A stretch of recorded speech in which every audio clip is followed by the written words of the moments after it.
Մայիսի 11-ին Երևանի Սուրբ Աննա եկեղեցունքից ՀՀՄ գրասենյակում տեղի ունեցավ մամուլի ասուլիս նվիրված Մասյացոտնի թեմի շուրջ ստեղծված իրավիճակին։ Մայրաթորի փաստաբան Արա Զոհրաբյանը և թեմի առաջնորդ հոգեշնորհ Ռուբեն Վարդապետ-Զարգարյանը ներկայացրեցին այն հակաիրավական և հակականոնական դրույթները, որոնց պայմաններում այսօր ստիպված է գործել թեմը։ Արա Զոհրաբյանը նախ անդրադարձավ այն իրավական գործընթացներին, որոնց միջով անցնում է Մայրաթոռը նախկին եպիսկոպոսի գործողությունների պատճառով։ Արման Սարոյանը կարգալույց հռչակվելուց և թեմի առաջնորդի պաշտոնից հեռացվելուց հետո ոչ միայն հրաժարվում է թողնել պաշտոնը, այլև դատական հայց է ներկայացրել, վիճարկելով ամենայն Հայոց կաթողիկոսի տնօրինությունը։ Ավելին, կարգալույց հոգևորականը շարունակում է տնօրինել Մայրաթոռի ֆինանսական միջոցները։ Եվ այս առումով դատարանը նայեք ինչ վատ վիճակ է ստեղծել հայ առաքելական սուբեկեղեցու համար։ Հիմա Արման Սարոյանը, որը ինչպես գիտեք նաև չի հանդիսանում հոգևորական, որովհետև կարգալույց է հռչակվել, Արման Սարոյանը այսօր բանկային հաշիվներով գործարքներ է կատարում։ Դատարանի որոշման և հարկադիր կատարողի կամայական մեկնաբանության հիման վրա։ Ավելին, ամենայն Հայոց կաթողիկոսը, երբ որ նրան զրկել էր պաշտոնից, նաև դադարեցրել էր նրա լիազորությունները բանկում։ Եվ հարկադիր կատարողը ինքը կատարողական վարույթի օրենքի կամայական մեկնաբանությամբ ինքն է լիազորել Արման Սարոյանին, որպեսզի նա բանկում գործարք կատարի։ Այսինքն հարկադիր կատարողը իրեն դրել է ամենայն Հայոց կաթողիկոսի տեղը եւ նման լիազորություն է տվել։ Եվ այսօր Արման Սարոյանը այդ բանկային հաշիվներին մատչելիություն ունի, ավելին կառավարում եւ տնօրինում է, չունենալով դրա իրավունքները։ Պետք է տեղեկացնեմ, որ ապրիլի 1-ի դրությամբ արդեն ավելի քան 15 միլիոն դրամ նա այդ հաշիվներից դուրս էր հանել եւ այդ հաշիվներում էլ բազմաթիվ դրամական միջոցներ կան, որոնք մենք մտահոգություն ունենք, որ նա կարող է վատնել։ Արա Զոհրաբյանը շեշտեց, որ իրավական համակարգի գործողությունները ակնհայտորեն ուղղորդված են քաղաքական ճնշումներով, քանի որ Մայրաթոռի հայցերը հետևողականորեն մերժվում են, մինչդեռ հարկադիր կատարողները գործում են Արման Սարոյանի քմահաճույքներով, կատարելով նրա բոլոր պահանջները։ Փաստաբանը լրագրողներին ներկայացրեց նաև բանկային մի փաստաթուղթ, որտեղ թեմին առնչվող ֆինանսական գործարքներ կատարելիս նա ստորագրել է իր աշխարհիկ անունով։ Իրավաբանը տարակուսանք հայտնեց, արդյոք այստեղ անձի երկրության հարց չկա, ինչպես է իրեն դեռևս թեմակալ առաջնորդ համարող անձը ֆինանսական գործարքների ժամանակ հանդես գալիս աշխարհիկ անունով։ Ինչ են արել։ Երբ որ ամենայն Հայոց կաթողիկոսը կարգալույց հռչակեց Արման Սարոյանին, իրենք դա համարեցին, որ դա իբրև խոչընդոտում է դատական ակտի կատարմանը։ Մինչդեռ պաշտոնից ազատելը եւ կարգալույց հռչակելը դրանք տարբեր բաներ են։ Որովհետեւ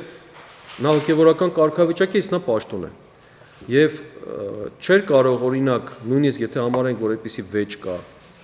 վեճը չէր կարող ամբողջությամբ արտոնություն տալ, ինդուլգենցիա անել, ասենք Արման Սարոյանին, որ ինչ ուզի անի, եւ վեհապար հայրապետը նրա վարկին չի կարող անդրադառնալ։ Այդպիսի բան չէր կարող լինել եւ բնականաբար ինչ արեցին, քրեական հետապնդում հարուցեցին ամենայն Հայոց կաթողիկոսի, 6 եպիսկոպոսի եւ 1 քահանայի նկատմամբ։ Ընդորում սա խայտառակ գործ էր եւ ասում եմ, սա պատմական մեր ամոթի օրներ, երբ որ նման գործընթացով իրենք գնացին առաջ։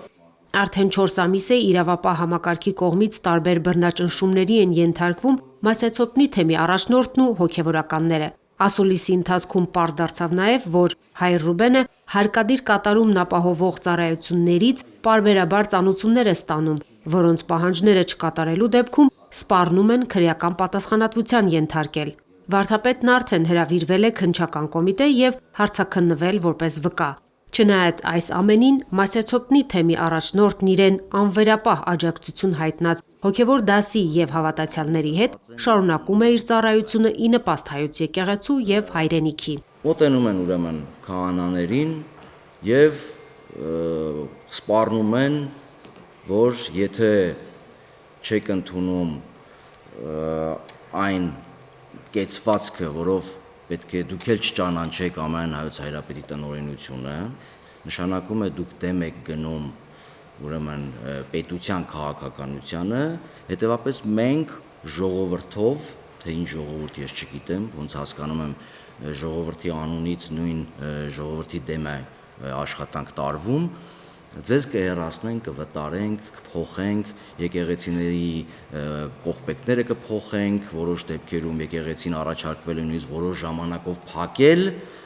հավատացյալների առջև, մինչև այս թնջուկը ուրեմն վերջնականապես կլուծվի, երբ քահանաները անհողդողդ են մնում, 20 քահանա, թեմի 23 քահանաներից 20-ը իրենց հովություններում չեն նահանջում այս մոլորեցման ստի եւ մյուս կողմից վախի այս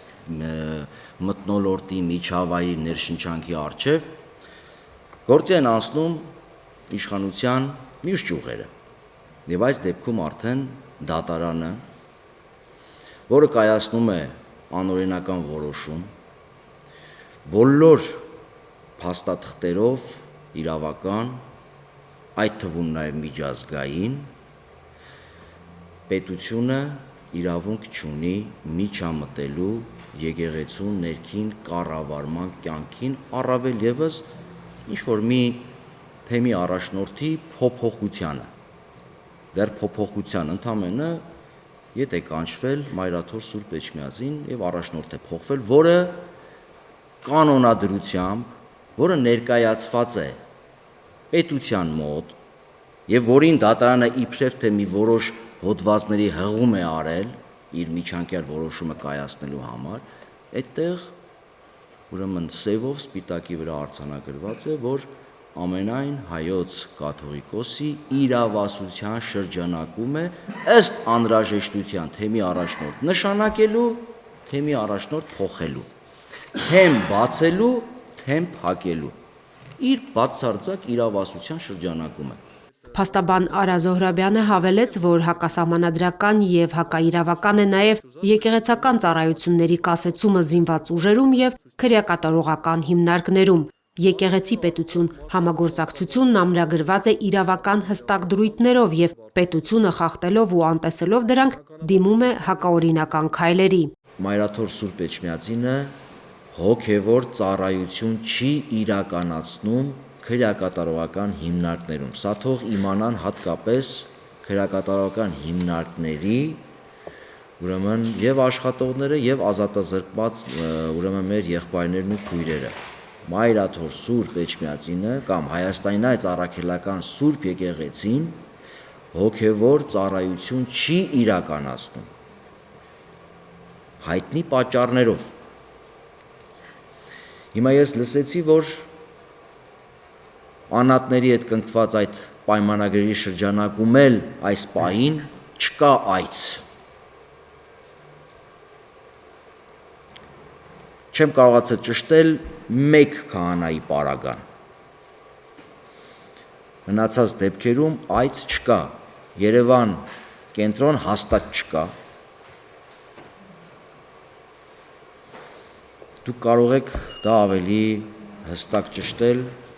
ուրեմն քրեակատարողական ծառայությունից։ Բայց իմ ասելիքը ուրիշ բան է վերաբերելու, սա նաև բնութագիր է։ Բնութագիր է այսօրվա իշխանությունների եւ այն պետական կառույցների, որոնք շրջանցելով իրենց տրված լիազորություններն ու պարտականությունները սահմանադրությամբ եւ օրենքներով կատարում են հրամաններ, այսպես ասած։ Քրեակատարողական ծառայությունը պետական կառույց է, դա ինչ-որ կուսակցության կառույց չէ։ Լավ, պետական կառույց է, որտեղ Հայաստանի առաքելական Սուրբ եկեղեցին վերջի 12 տարվա ընթացքում գործել է պայմանագրով, դրանից առաջ բանավոր պայմանավորվածությամբ։ Ու իդեպ ձեզ ասեմ, առանց չափազանցնելու, քրեակատարողական հիմնարկների հոգևոր ծառայության համար մենք ամբողջությամբ պարտական ենք այսօրվա ամենայն հայոց հայրապետի։ Նախընտրական այս ժամանակահատվածում, նույնիսկ 1 տարի առաջ, եկեղեցու դեմ նման պատերազմ հայտարարելը դա, այսպես ասեմ, ոչ ձեռնտու գործ էր, որովհետև բոլորն է հասկանում են, որ նույնիսկ ՔՊ հարող շրջանակներում կան նաև մարդիկ, ովքեր եկեղեցու հետ կապ ունեն։ Եվ բնականաբար առնվազն նրանց դուրը չի գալու, որ եկեղեցու նկատմամբ նման հալածանքներ են լինելու կամ եկեղեցականների նկատմամբ։ Եվ սա բերելու է բացական վարկանիշի։ Ընդ որում նաև ես տեղեկություններ ունեմ, որ հենց Նիկոլ Փաշինյանը որոշակի առումով հիմա ծիսական կյանքին չի միջամտում, որովհետև իրեն հստակ ասել են, որ վարկանիշը լավ ընկել է դրանից, որ դու մտնում ես, խմբագրում ես պատարագի բովանդակությունը եւ այլն, ինքը տեսել եք արդեն սկսել է կանոնական ծեսերին մասնակցել, ել չի մտնում միջամտում։ Այսինքն դա էլ է պայմանավորված, որ հասկացել են, որ դա լուրջ վնաս է իրենց բերում։ Լավ հարց է ցակում, ինչու է Նիկոլ Փաշինյանը ամեն դեպքում շարունակում այս գործընթացը։ Սա իմ անձնական կարծիքն է, սա Մայրաթորի կարծիքը մի ընդունեք, իմ անձնական կարծիքն եմ ասում։ Տեսեք, ակնհայտ է, որ այս գործընթացը նշանակում է, որ շահառուները հենց իրենք չեն։ Շահառուները իմ անձնական կարծիքով սա թուրք-ադրբեջանական այդ ուժերն են, որոնց համար եկեղեցին միշտ էլ եղել է սպառնալիք։ Ինչու, որովհետև պարզ է, չէ, որ մեր ինքնության պահապանը եւ մեզ մշտապես հիշեցնողը դա եկեղեցին է։ Եվ նաեւ եկեղեցին մեծ դերակատարում ունի Սփյուռքի համախմբան հարցում։ Իսկ Սփյուռքը այսօր կոնկրետ Թուրքիայի համար սպառնալիք է մեծ։ Մայրաթորի փաստաբանը համոզմունք հայտնեց, որ եկեղեցու դեմ իրականացվող անօրինական գործողությունները ժամանակի ընթացքում արժանանալու են պատժի։ Դատաիրավական համակարգի այն աշխատակիցներն ու նախկին հոգևորականները, որոնք գործել են Մայրաթորի դեմ, պատասխան են տալու օրենքի ողջ խստությամբ։ Եվ Արման Սարոյանի վարքագիծը, եւ հարկադիր կատարողների վարքագիծը, եւ քննիչների, դատախազների եւ այն դատավորների, ովքեր այս Պանդորայի արկղը բացել է եւ բաց այդ ապօրինի գործողությունները կատարել։ Հավատացեք, այս հարցով մենք հետամուտ ենք լինելու։ Դուք ինքներդ որպես լրագրողներ ապագայում դա կտեսնեք։ Սա չի լինելու այնպես, որ մենք տեսնում ենք, չէ, դատավորներ, քննիչներ, ովքեր նախկինում շատ վատ ձեռագրեր են ունեցել, հիմա էլի նույնպես շարունակում են աշխատել, նույնիսկ ներկայ իշխանության մոտ մեծ հեղինակություն են։ Այս անգամ այդպես չի լինելու, հավատացեք։ Չի լինելու այդպես եւ իրենք անպայման պատասխան են տալու, որովհետեւ կան կարմիր գծեր, որոնք չի կարելի անցնել։ Լուսինե Բալյան, Վրամ Խանամիրյան, Եկեղեցական կյանք։